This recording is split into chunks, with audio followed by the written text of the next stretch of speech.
मां गंगा के आशीर्वाद से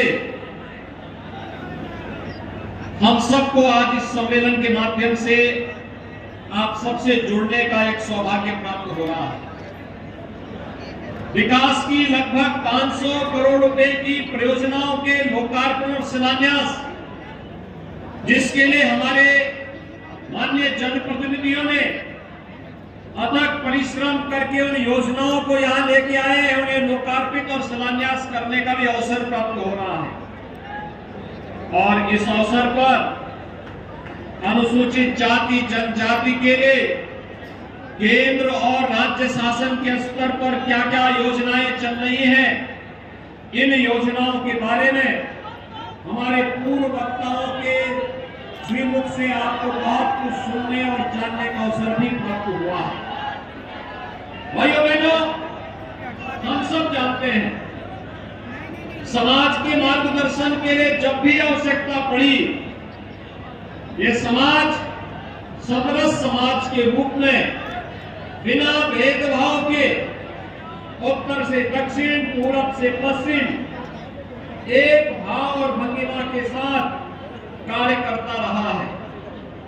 अभी के किसी कालखंड से लेकर के आधुनिक काल तक ऐसे अनेक उदाहरण है जब अनुसूचित समाज ने समाज का मार्गदर्शन किया, उनको नेतृत्व दिया, समाज की आवश्यकता के अनुरूप परिश्रम और पुरुषार्थ से कभी पीछे नहीं हटे और अपने हर कार्य को परिणाम के साथ जोड़ते हुए समाज को एक नई दिशा में अग्रसर करने का कार्य किया।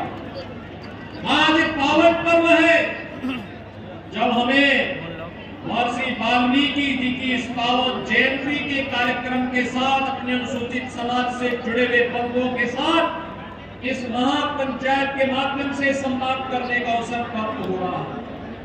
भाइयों बहनों, आज एक और महर्षि वाल्मीकि की पावन जयंती और दूसरी ओर आज हर देव मंदिर में अखंड रामायण का पाठ भी हो रहा है महर्षि वाल्मीकि जयंती के अवसर पर, और सरकार स्वयं इसमें भागीदार बन रही है। याद करिए, क्या पहले महर्षि वाल्मीकि की जयंती के अवसर पर रामायण का पाठ होता था क्या? पिछली सरकारें घबराती थी क्योंकि उन्हें महर्षि वाल्मीकि के लिए भगवान वेदव्यास ने के निर्माण के कार्यक्रम को भी राज्य सरकार आगे बढ़ा रही है। भाइयों बहनों, जिससे लोग वहां पे जाकर के महर्षि वाल्मीकि के पावन साधना स्थली के दर्शन कर सके, वहां जा सके, आसानी से पहुंच सके, उस त्रिकालदर्शी ऋषि के उस साधना के पूर्ण फलों को प्राप्त कर सके, ये सभी कार्यक्रम सरकार जहां आगे बढ़ाने का कार्य कर रही है, वहीं महापुरुषों के लिए सम्मान व्यक्त करते हुए आज हर सरकारी कार्यालय में बाबा साहब भीमराव अम्बेडकर का चित्र भी आप देखते होंगे। समाजवादी पार्टी के सरकार के समय तो बिरला कन्नौज के मेडिकल कॉलेज का नामकरण ही बदल दिया गया। बाबा साहब भीमराव अम्बेडकर के नाम पे कॉलेज का नाम था, लेकिन समाजवादी पार्टी की सरकार ने नाम बदल दिया। बाबा साहब भीमराव अम्बेडकर से उनको इतनी चिढ़ थी कि उन्होंने नाम ही बदल दिया। नाम बदला ही नहीं, शिलापट को सफाई लोग गुंडे लेकर करके तोड़ दिए। बाबा साहब भीमराव अम्बेडकर का अपमान किए।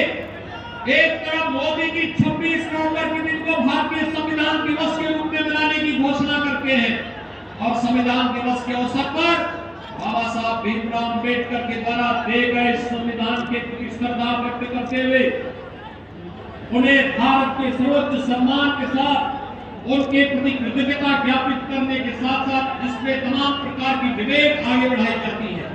दूसरी तरफ समाजवादी पार्टी है, बाबा साहब भीमराव अम्बेडकर के नाम पर बने हुए स्मारक को हटाने का पाप भी करती है। भाइयों बहनों, इन चेहरों को, इन चरित्रों को सोचिए।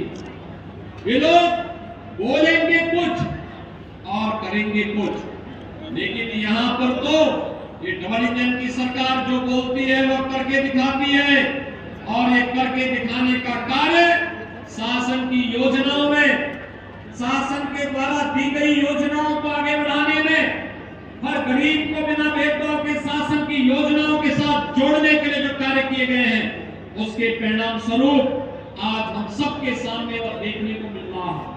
डबल इंजन की सरकार इस दिशा में पूरी प्रभावी तरीके से आपके साथ खड़ी होकर के आपकी सुरक्षा के लिए, आपके स्वावलंबन के लिए, आपके सम्मान के लिए पूरी प्रतिबद्धता के साथ कार्य कर रही है। और उसी बात के लिए आश्वस्त करने के लिए आज ये मंच आपके पास आया है, आपसे कहने के लिए आप चिंता मत करिए। ये डबल इंजन की सरकार और भारतीय जनता पार्टी का एक एक कार्यकर्ता आपके साथ खड़ा है। भाइयों बहनों, अनुसूचित जाति महासम्मेलन के माध्यम से हमारे अनुसूचित जनजाति मोर्चा जाति मोर्चा ने श्री रामचंद्र कनौजिया के नेतृत्व में जिस प्रभावी ढंग से अपनी भूमिका का निर्वहन प्रदेश भर में करना प्रारंभ किया है, ये अद्भुत है, बहुत सराहनीय है। और इसके लिए मैं उनको और उनकी पूरी टीम की सराहना करूंगा।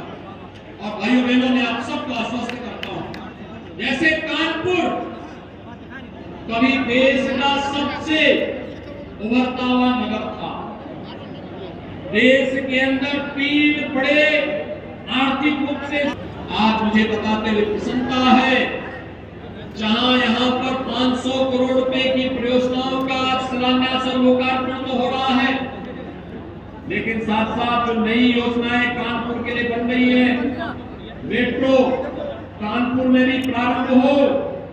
आपने देखा होगा 2021 में प्रधानमंत्री जी के कदमों से कानपुर में मेट्रो के प्रायोरिटी सेक्टर का काम संपन्न करके मेट्रो का सफलतापूर्वक संचालन हो रहा है। मेट्रो सिटी के रूप में आज कानपुर बन चुकी है। विकास की प्रक्रिया के